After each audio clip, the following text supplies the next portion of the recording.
The march through the valley lasted some 6 hours and was mainly on a dusty borderless track.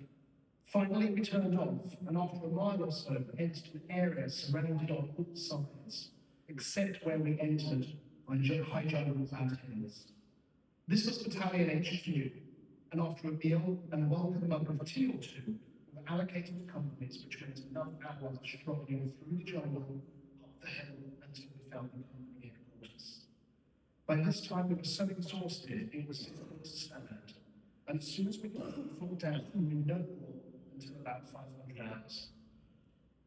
5 hours. It was always thought the enemy, regardless of nationality, would attack shortly before dawn, and it was therefore the custom to have Reval an hour before.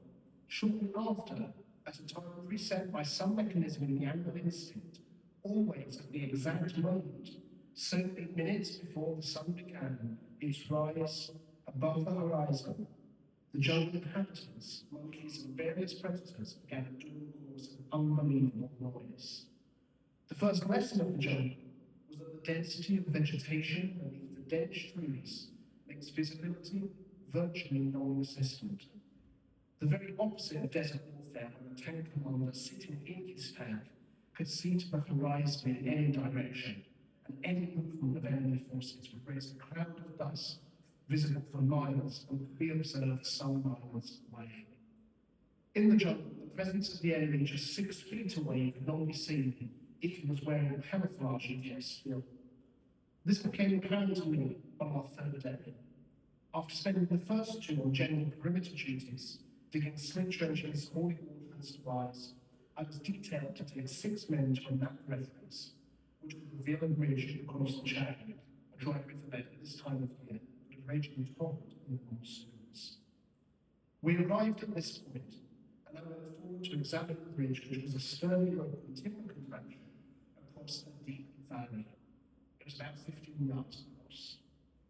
As the channel was dry, it seemed doubtful to me that any Japanese force would divert from its compass to take advantage of the bridge. It was unlikely from the surrounding hills that anyone would approach from heights, when they could go down the banks and out the other side, steep though they were, rather than at distance to go across the bridge crossing, which would be noisy, dangerous, and at which the mules would cheap and have to be closed.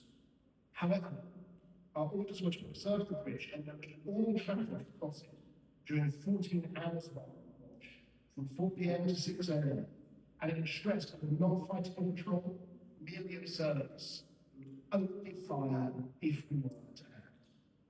And into this we set forward 2 sentries watching the area of the bridge, although once it was dark it would be a listening watch, and we'd probably have to guess the strength of any enemy patrol by the amount of noise it produced.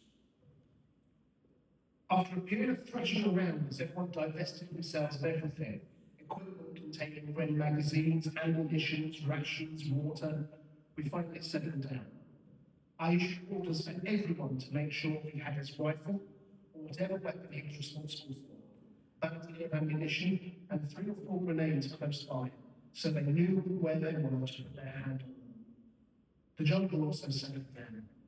The monkeys ceased their chatter, various birds gave their last hoots or twitters, and large animals crashed around and finally settled down.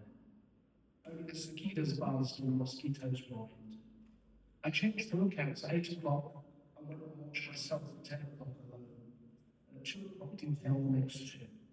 It must have been at just before 4 o'clock when all hell broke loose. An unknown force of Japanese mules suddenly crashed into our clearing. Not only does the jungle reduce visibility to almost nil, even in daylight, it also muffles noise. The Japanese, with their ankle-length BT shoes and with all metal parts covered with cloth to avoid planking, had in fact gone past us, and it was only the arrival of the mules crashing about, followed by the rear guard, that overheard us. We could do nothing but sit or lay still, hoping against hope that no one would give us away by some idiotic gesture such as firing a shot or hurling a grenade. The mule train seemed endless, but finally, after what seemed like hours, it was something over half an hour, but under an hour, the large Japanese soldier passed. We remained frozen in case there were shrapnels. need not fear an aggressive action by me or my chaps, I found out later, because none of them could find his rifle, equipment, or anything